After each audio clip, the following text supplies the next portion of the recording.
and good evening. I'm Melisa Idris. Welcome to Consider This. This is the show where we want you to consider and then reconsider what you know of the news of the day. It's been more than 4 years since the Myanmar military coup, and the country remains deeply in deep crisis and its future more uncertain than ever. Amid new calls for a political order, the question we're asking today is there any path forward, and what would it be? So joining me on the show to discuss the road ahead is Dr. Lina Alexandra, who is the head of the Department of International Relations at the Center for Strategic and International Studies, Indonesia. Lina is the coordinator for the CSIS Myanmar Initiative Programme. Welcome to the show. Thank you so much for joining me. Thank you. Dr. Lina, maybe we can get kind of an overview, a broad picture of how much the March earthquake had changed the power dynamics since the military coup. Had it shifted the power dynamics within the country, and how? Well, I think we learned that exactly that the crisis map and the earthquake map is not correlation with each other. Okay.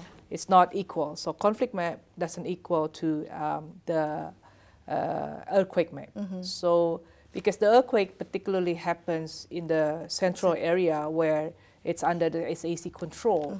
So in terms of whether the post-earthquake situation actually triggers an opening for a kind of a move toward the nation building process, the peace building process, I think it's not the way to go, unfortunately.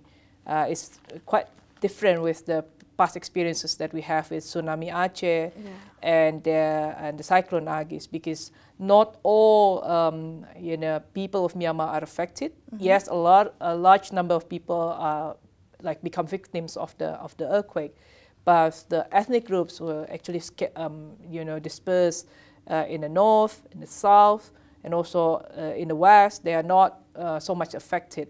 So they see the situation is not an opening for them, and even I think they were gearing up for consolidating their pressures even more to the military. So military is basically not in a good shape, I must say, not in a good shape. But for the whole process, on how we can bring all parties to the table, I think it's not the momentum yet. Right. There was talk previously about the military attempting to organize an election this year.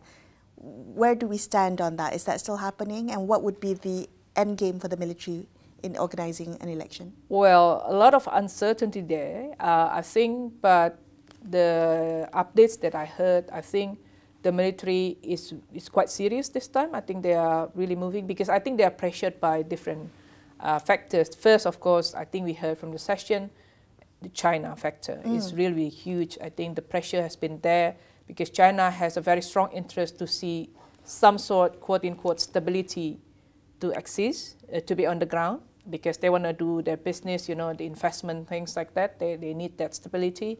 And also the illegal, economic activities at the border that really disturb the Chinese.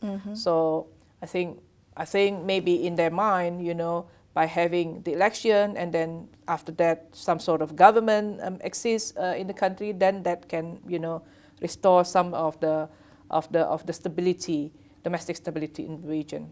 So I think, but on the other hand also, I think the military, we still don't know. I mean, after this, it seems that Min Aung Hlaing, the Senator General, wants to hold on to power, but after that will create some tension with the Tatmadaw itself, within the military. Could I get you to explain, Dr. Lina, about China's role in this? So you talked about how there's an interest in seeing Myanmar become stable for China, but how much of a role and what kind of a role will China play in shaping Myanmar's trajectory moving forward?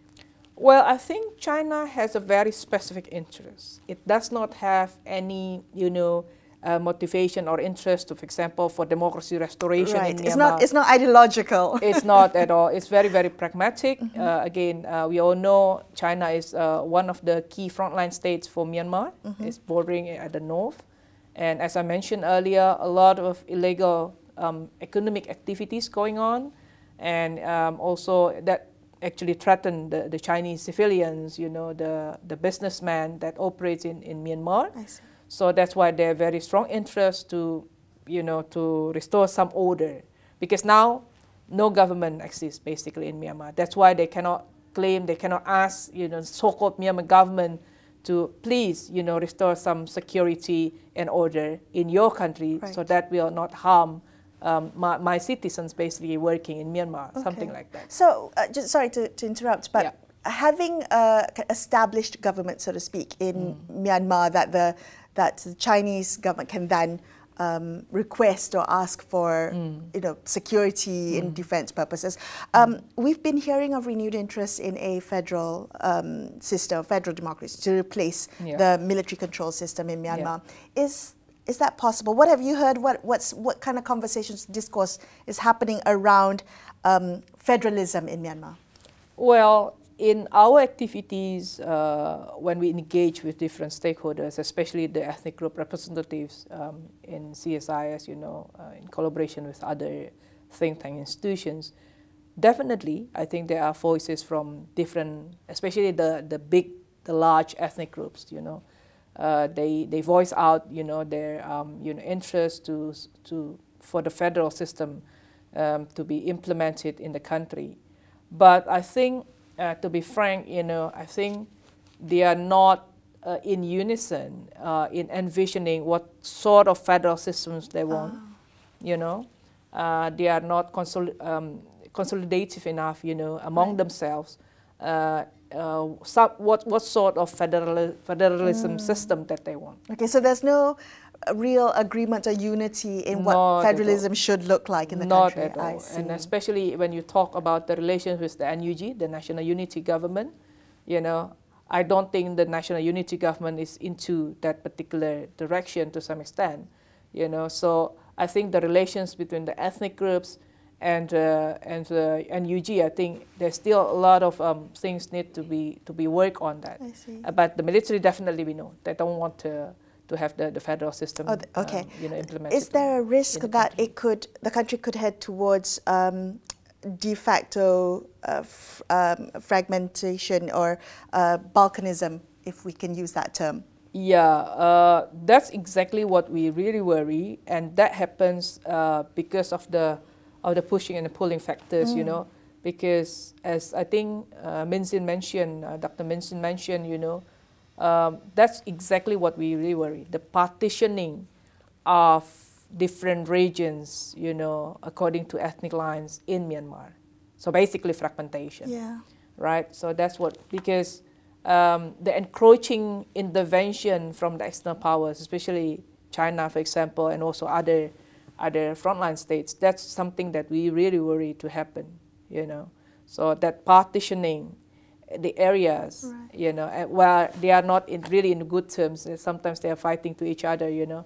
That's why I think that's really, really concerning. That's something. What are you watching out for? What red flags are you, or warning signs are you watching out for to see whether or not this type of balkanism, fragmentation, partitioning is going to happen? Well, I think the election could be, you know, a catalyst or a trigger for it. Yeah, that's something that we worry, because everyone knows if it's organized by the SAC, by the military junta, it's not going to be fair and neutral to some extent, you know, free and fair election. And that will trigger, you know, more conflict and more, you know, like stronger interest to actually split up, right? So that could be the triggering point. That's something that we really worry, I think. How should the international community respond to an election in Myanmar if it's held by the SAC? Well, that's the tough question that I posed to the panelists just now, you know, how ASEAN, I'm not talking even, you know, to the international community. It's a regional community. Even to the neighboring countries, how ASEAN should respond to that. I think there is no solid question. They are aware of this possibility, of course, but even Malaysia as chair, like Lilian just mentioned, you know, we are still not ready with that. I mean, like they just go with the lowest position, meaning that they have to accept that there might not be a common position from ASEAN, that different ASEAN countries might take different response to the election, you know. That's what likely to happen, I think, unfortunately. Well, there's still time. What would you like to see? How ASEAN responds? What would you like to see? Well, I think, in my opinion, what I want is a solid position, of course, solid response from ASEAN saying, well, this is not a free and fair election. A rejection of the results of the elections, maybe? Something like that, you know, if it's truly, if that's the case on the ground. If it's like somehow, I don't know how, if they can make it free and fair, we should acknowledge the result, of course. Would you accept China as an independent observer in the elections? Well, it's not up to us, right? It's always up to the authorities, the one that organized that. But what I anticipate, I think, the junta will ask ASEAN also to be part of the observers. Okay. And So would that make the asking, results more credible, more palatable? The question is really how ASEAN should respond to such requests. A request, oh, yeah. Okay. Should we accept it or not? If ASEAN accept it, then sitting there, then the junta can easily say, see, we have ASEAN as the observer of the election. We can say it is a legitimate election, and so on and so on. So ASEAN's presence could legitimize the results. That's what we really worry. I mean, like they can tweak it, of course, if ASEAN presence, right? Yeah, but the problem is, as I mentioned to you, they ask ASEAN, and different ASEAN members respond differently. So some ASEAN members might say, okay, we'll go and become observers. Some others probably say, no, no, no, because it's going to be, you know, not a free and fair election, so we won't be there. So, but still, because some of the ASEAN members are there, then probably the junta can tweak it, saying that, see, we have the ASEAN presence here, and they acknowledge the result, and you know, and... So Malaysia is chair this year, but we will hand it over to the Philippines by the end of the year. Yes. How do you think the Philippines might respond to the Myanmar crisis as chair? Well, I can only hope here, you know. We can anticipate. Yeah, because we are talking about the permanency position of the special envoy, a kind of more sustainable ASEAN approach to Myanmar crisis. We are also discussing about the ASEAN Troika mechanism, you know, on how to create that kind of sustainable approach from ASEAN. So, so again, this is just a hope. So Philippines will carry out, just like Malaysia carry out from the previous chairs about, the analogy is like building blocks, you know, you're building a house and you put one block there or two blocks there, and your successor will put another blocks, and then at the end it will become a building, you know. And that's what we hope with Philippines. But to be frank, you know, because Philippines is having its own specific agenda, you know, like the South China Sea, for example, and they have been very silent in terms of the Myanmar crisis so far. We are not too sure about how the position, like different with Indonesia and Malaysia, for example, and Singapore and Thailand, we all know. But with Philippines, I think, so Malaysia, I think, needs to work quite hard to actually pass some of the takeaways, you know, for Philippines to carry out, basically. So they are not, you know, putting another, you know, start from scratch again. And that will ruin, I think, the idea of sustainable the momentum that's created. Exactly. Dr. Lina, thank you so much for sharing some of your insights with us. I appreciate your time. Thank you. Thank you. We're going to take a quick break here and consider this. We'll be right back. Stay tuned.